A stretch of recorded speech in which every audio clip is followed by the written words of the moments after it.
My name is Gavin Evans, and this is my review of Now You See Me, Now You Don't. And I'm of two minds regarding the title to this movie. On one hand, it's perfect, and it's exactly what a movie in this franchise should be called. But on the other hand, it should have gone to the second movie, and this one could have been called Now You 3 Me. But anyways, I do enjoy these movies, and this one is easily the best of the bunch. So let's begin by talking about the cast. And Jesse Eisenberg is just one of my favorite actors. He really is. He has such a distinct personality, and he just carries this movie so incredibly well. He brings lots of charisma and energy here, and I wish he was in more movies, to be honest. Then we've got Woody Harrelson, and it's not like one of his best performances, but he is still very entertaining and he delivers enough. Dave Franco, very entertaining, very likable, lots of personality. It's nice to see him here. Ezra Fisher, she came back for this movie and it's a welcome presence. I don't think she's as good here as in the first movie, just because I feel like she gets a little bit lost in the mix here, but she still does a good job. Lizzie Kaplan also comes back for this movie, and she does a pretty decent job. Not in the movie as much as I would have liked, but once again, that's what happens when you have so many characters.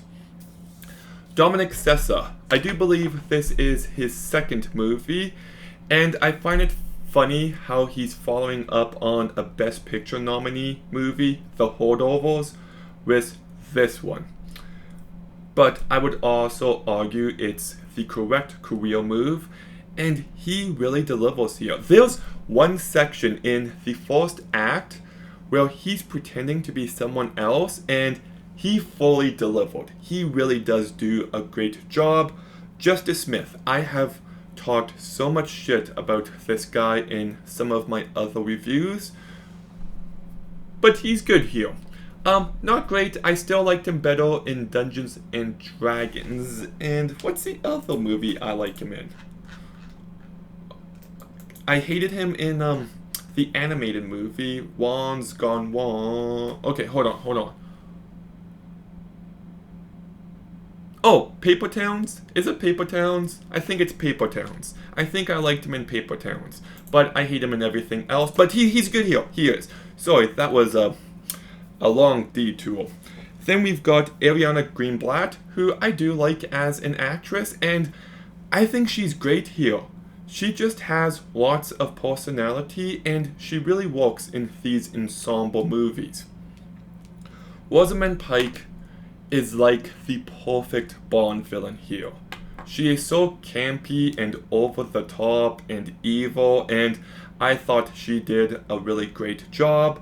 And Morgan Freeman's not in this movie much, and I don't know if I liked what they did to his character, but he's still good. So you've got a lot of actors here, and it's just nice to see movie stars being movie stars. This is a movie that relies on the charisma of the cast, and that's what really elevates it. And you can tell everyone is having fun, and it's just nice to see.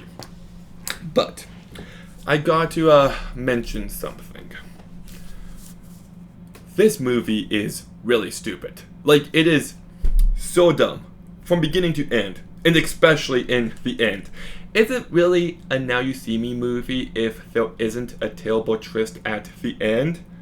It is so out there and it's so absurd, but I don't care because the movie is so much fun to watch and it's not trying to be anything else. If you compare this movie to, well, the other big movie this weekend, The Running Man, This movie is much, much, much better because it knows what it is and delivers. The Running Man doesn't know if it wants to be a message movie or an action movie, and it kind of fails at both. Simplicity is key, and this movie understood the assignment, and I love the stupidity of this movie. I really do. There is one section in a house, and I know this is going to sound really silly, but moments like this just reminds me why I love the movies.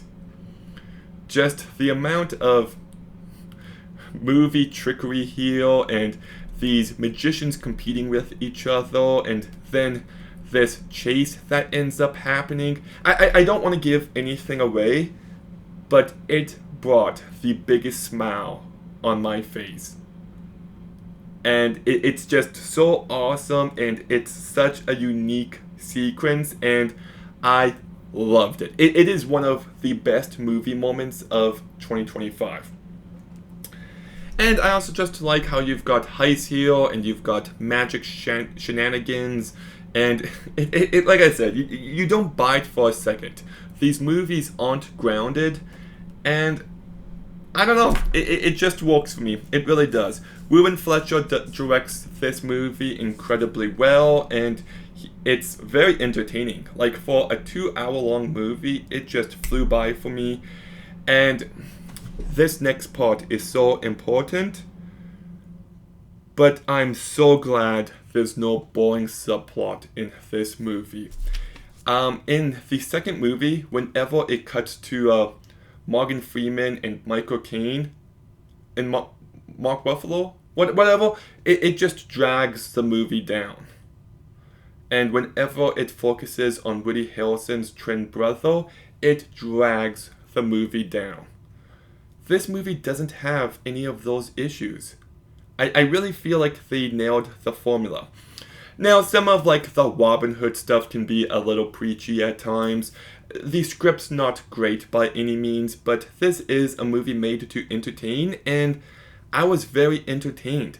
I just love big, silly, nonsensical, stupid movies like this, and you've got it with great movie stars that really elevate it in every sense, and I had a great time watching this movie. I really did. So I'm giving Now You See Me, Now You Don't an 8 out of 10. I'm not kidding though, that scene in the house is just so good. But I do find it funny that some of my favorite movies of the year are Mission Impossible, Ballerina, The Bad Guys 2, and this one. 4 very different movies, but they're kind of similar if you stop and think about it.